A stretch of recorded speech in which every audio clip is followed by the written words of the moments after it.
This video is brought to you by Sugar Society. Visit sugarsociety.com.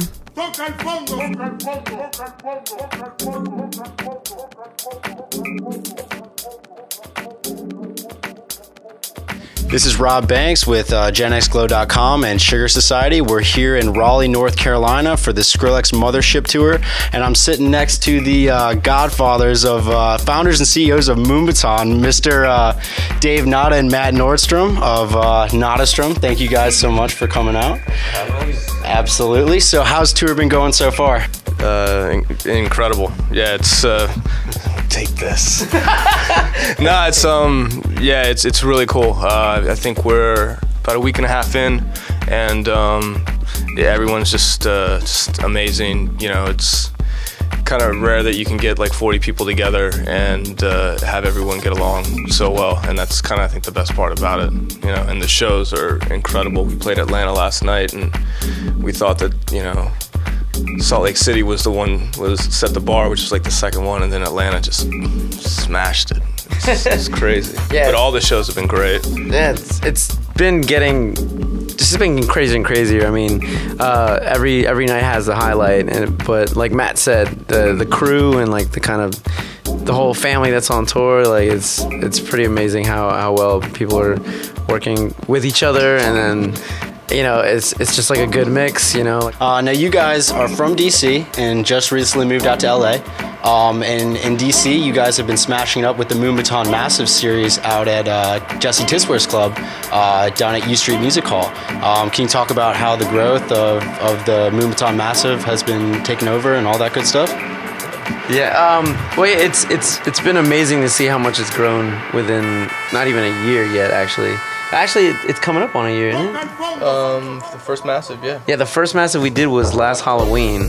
So we're doing another one at the end of this month, but we're not actually playing it because we're on the road. But our buddy Sabo, who's our partner, we do Moombahton Massive with, he's going to be holding it down with Titsworth, and I think Craze is going to do a Moombahton set. It's been amazing to see, again, like in the city of DC, like last summer, I just started doing this Monday night weekly called Moombahton Mondays in this like little punk rock dive bar, and with barely a sound system, and it just grew. Like I did it every Monday for the entire summer, and it got to the point where it was just like rammed outside, inside, and it was just insane. So at the same time, we were planning our move out to LA, and I wanted to keep doing something.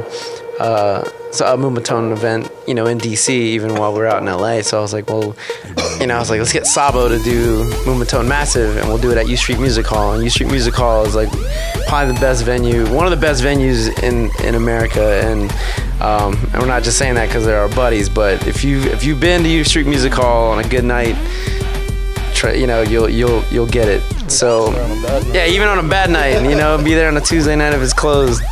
It's an amazing club, so it was perfect. So that's like our headquarters anyways, and we've been doing it every month since the beginning of this summer, just because the demand has been strong. Like we did the release party for the Blow Your Head Volume 2 compilation on Mad Decent, and ever since then it's just been, I mean, it's always been like a great crowd. And I think that the beginning of summer was when it really hit, and it's getting really, you know, it's really strong in DC right now. So, you know, we're like, let's just keep doing it every month, and every month, you know, we bring guests. You know, in the past, we've always tried to have like Moonchi and Heartbreak, who are kind of like our brothers from our Moombahton brothers from Rotterdam and again North Carolina, and you know, and also people that we feel that not just aren't Moombahton producers, but artists and DJs that have love for the music, and you know, push it in really interesting ways, such as like DJ Ayers, who runs CNA Records. We brought him down. Uproot Andy from New York, who does Que Bajo Party, which that guy, his musical background is just crazy. You know, from cumbia to tropical house to samba. You know, all kinds of crazy shit. And man, we had Mike B from LA, who's me and Matt, we're huge fans of probably one of the best DJs in the city from LA, and he's been a big, strong supporter of Moombahton, and he loves it, and he kills it, and we've seen him kill it out in LA.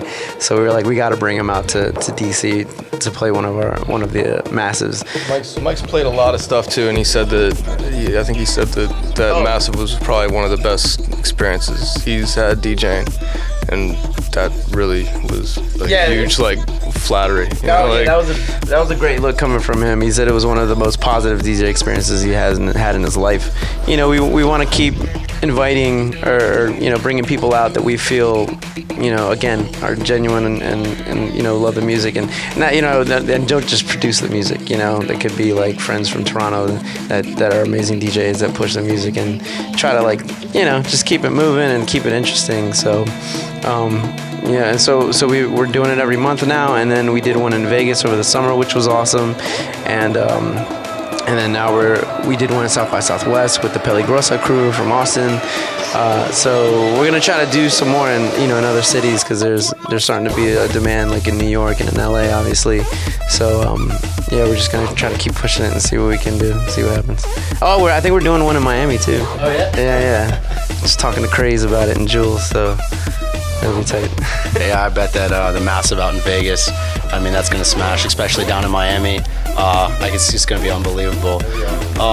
So you guys right now are working on a new EP, and this tour is just full of so many different artists, and like you said, you guys all get along. Has there been any influences on the bus on this tour for the new EP that you're putting together that's coming out? Yeah, I mean, we actually, technically, there's one track that we finished up on the bus, and way past deadline, but that very thing actually happened. But for the most part, the EP, we worked on it the majority over the summer, and got some of our friends like Munchie and Jen Lasher. We did a track with them, and then we did a track with Sabo, which is bugged out, 9.5 minutes long. It's awesome. Really happy about that one. Happy about all of them. And then we got our homeboy Titsworth to do a remix for us. So really stoked on how the EP came out. It's pretty well rounded in the sense where it's about five tracks, right? Including the remix, or no? Six. Okay, 6 including the remix. And what we really wanted to do with this release, as far as Moombahton goes, is show that there's not just one vibe to it. You could take it to the deep end. You can make it really heavy. You can have a banger. You can have a big. It's just so many vibes to it. That we wanted to show that the sound of Moombahton isn't just a one thing, one kind of type of thing. So we try to show that in the EP as well. So you'll hear some tracks that are really deep and really long, or really big, or really heavy. So I think with the EP, we're really happy the way it came out, and it's a perfect representation of where our head's at right now, especially with music, and definitely been influenced by this tour for sure. When can we expect a release date? A couple weeks, mid-October. Couple weeks, mid-October. You gotta grab it. Now I do ask the one thing, all the artists we interview, who is your favorite up-and-coming producer right now? In your eyes, who's killing it? Just one? Just one. Just one. Oh man. Well, I think we're both good. All right, Steve Starks. Good. I really like Jules from Miami. He's a really young cat, and he just makes all kinds of bugged out tunes. And these are both cats that play they've been dabbling with Moombahton, and we've been playing their records out in our sets, and they've been murdering it, and people have no idea what tracks they are. So it's a good sign. Yeah. But those two guys right there for sure. Yeah. Well, as a huge Moombahton fan, it's super exciting to interview you guys. I mean, the growth and progression of Moombahton has come from, like you said, a year ago, and now it's developed into a Moombacore, a Moomba Soul, Moombahton, everything. It's growing, it's progressing, and it's wonderful to see it. I can't thank you enough, Matt Nadastrom. Thanks a lot, man. Dave Nada, absolute pleasure. This is Rob Banks with GenXGlow.com and Sugar Society. We're out.